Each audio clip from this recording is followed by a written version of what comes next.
This is the new Porsche Cayenne Turbo GT, and it makes a Lamborghini Urus seem more like a Lamborghini anus. And in this video, I'm going to tell you why, because I'm going to talk you through all the changes that's been made to this car, and of course I'm going to take it for a drive and launch it. And I'll show you how quick it is from 0 to 60 miles an hour. Believe me, it will blow your mind. You'll be like, pooh.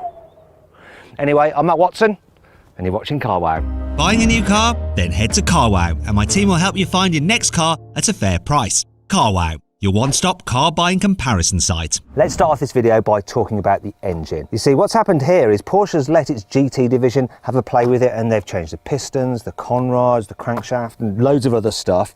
The result is that this 4-litre twin-turbo V8 puts out 640 horsepower. Now, I know the Lamborghini fanboys are going, well, that's 10 horsepower less than the Urus. However, in my experience, each Porsche horsepower is worth at least 1.2 Lamborghini horsepowers. Now, like the Lamborghini, this engine has 850 Newton meters of torque, and it drives all four wheels via an 8-speed automatic gearbox. Later on in the video, I'm going to launch it, and you'll see whether it's quicker than the Urus. It is, I'll give that away, but how much quicker? The Turbo GT is the most expensive Cayenne you can buy. It starts from £144,000. This one, with options, £160,000. Now, if you want a performance SUV for a lot less cash, click on the pop-out banner up there, or follow the link in the description, because I found one on CarWow with a great saving. As well as an extra 100 horsepower, what do you get for your extra £40,000 over a normal Cayenne Turbo? Well, carbon ceramic brakes as standard for one. You get 440mm discs up front and 410mm discs at the back. And look at these calipers, they're massive. There's 10 pistons in there. Shall we check out how good they are? Okay, I'm going to do a brake test from 60 miles an hour. Let's see what we can do. Here we go. What distance did it stop in? Oh, that's good. 32 meters. For a big heavy car like that is super impressive.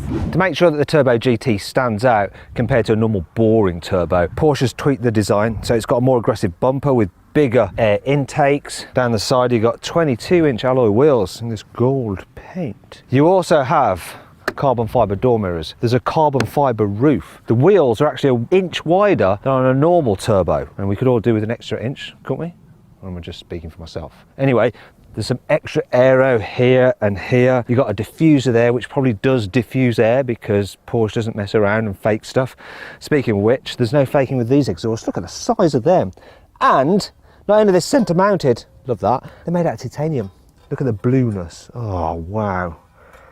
It's lush. Here on the inside, the Turbo GT gets lashings of Alcantara, so you get it on the headlining all the way down the A-pillars, on the dash with some nice goldy stitching there.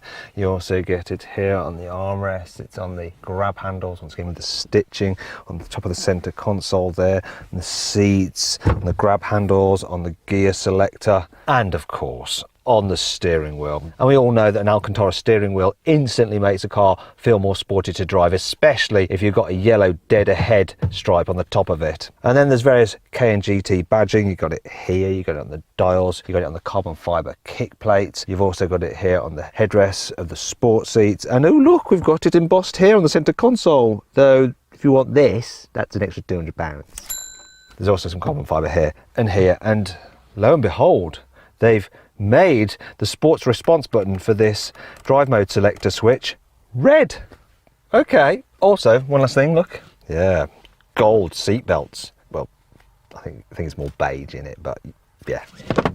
As well as all the styling changes, Porsche's got its GT division to fettle this car chassis. They've lowered the air suspension by 17mm, made it 15% stiffer. They've recalibrated the active dampers. They've changed the bushings in the front axle. They've made the rear wheel steering more aggressive to promote oversteer, and they've altered the active anti-roll bars to keep the car more upright in the bends.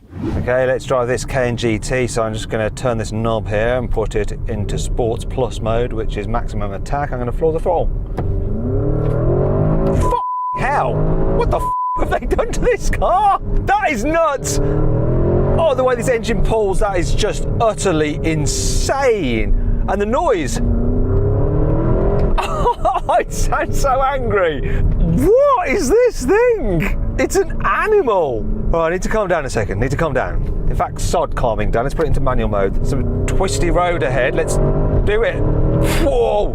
Thankfully, it handles well. Good job considering the speed this thing gets up. Oh my gosh, the way this thing goes into corners is nuts, and the way it comes out of them is even crazier. You can tell Porsche's GT department have had their fingers in this pie, because what a machine.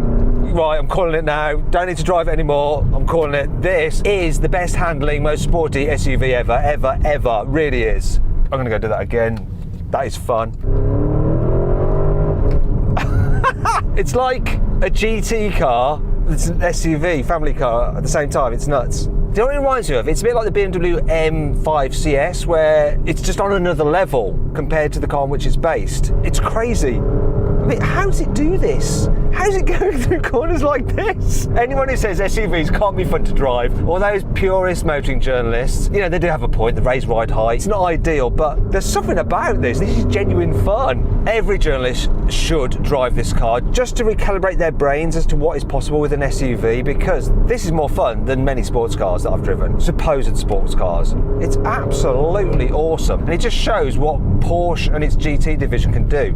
Right, I've come to a red light, which is actually a good moment, so I can just calm down and let's see what it's like at just general driving. I'm putting it into normal. Okay, so there is still a bit of a hardish edge to the suspension, but it's not terrible. It's hard, but not harsh. It's different. It's all right, actually, for just cruising around. You can tell that it's been turned up to the max, but it's livable. And in terms of the feel that you get from it and the performance it delivers and the handling, it's a small price to pay, a slightly busier ride over bumps. Wow, this thing is just crazy. I'll tell you something else that's crazy. See, while Porsche has fitted these lovely seats here in the back, once again with the Turbo GT logo and the Alcantara on them and the Goldie stitching, for some reason they've put this tray where the middle seat is. And that brings me on to 5 annoying things about the Porsche Cayenne Turbo GT. This exhaust system has no centre silencer, so it sounds more fruity than the normal Cayenne Turbo's exhaust. However, you can't enjoy it when the car's stationary because there's a soft limiter. Go on, rev the car up. No, a lot of you in the comments are probably going, what you need to do, mate, is put the car into neutral and the ESP off and then rev it, and then it'll rev all the way. Let's try it again with those settings. Rev it up.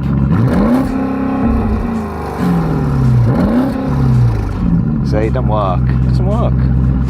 These gold wheels a little bit too showy for you. Well, you can have them in some other colours. Unfortunately, Porsche will charge you for that. 400 quid.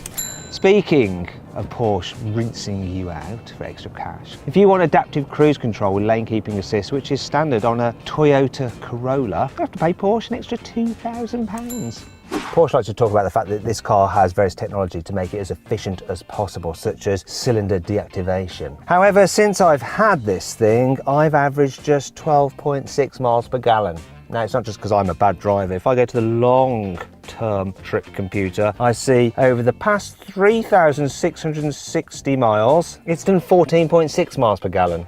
It's a bit of a weird situation where the most expensive Cayenne is not the most powerful. A Turbo SE Hybrid has 680 horsepower, so 40 more horsepower than this. And of course, it's a lot more efficient as well. The rear visibility on this car is already pretty crap, but the rear spoiler actually extends when you're going quickly. And if you go above 70 miles an hour, it sticks up even higher, up to there. So you can't really see what's behind you. Obviously not a problem when you're on the road, but if you're on track and there's someone in something like a GT3 wanting to pass, yeah, you may never see them. Thankfully, this car has plenty of cool features to help make up for all this. Here's 5. The extra aero on the Turbo GT increases downforce by 40 kilograms. Any car that Porsche's GT division is involved in has to be capable of being thrashed on track continuously.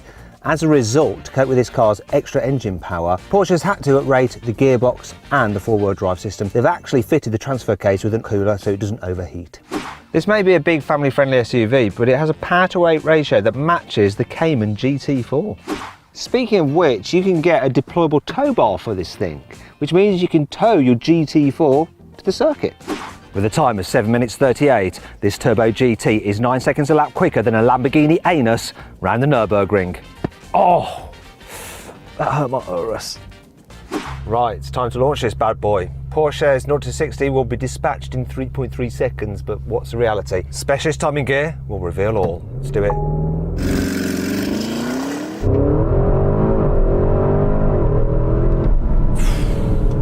Classic Porsche, they lied. 3.1 seconds to 60. Now the interesting thing, I launched a Lamborghini Urus, it's supposed to do 0 to 60 in 3.6 seconds, and I couldn't quite get it that low. With this, Porsche being Porsche, they always over-deliver in reality compared to their claim numbers. And that's why for me, Porsche is better than Lamborghini. Do you agree? Let me know in the comments below. By the way, if you want to check out my Lamborghini Urus video review, click on the pop-out banner up there to go watch it, and I take the piss out of its owner.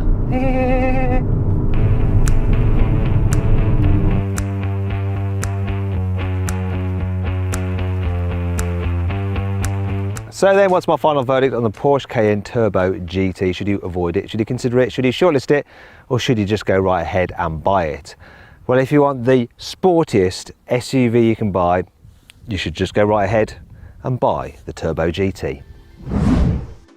If you enjoyed the video, please give it a like. If you didn't, let me know in the comments below and I'll ban you from commenting on our videos in future. Click on those windows and you can watch some more videos. And if you click on that box there, you can go to CarWow and we'll help you sell your current car and get a great price for it.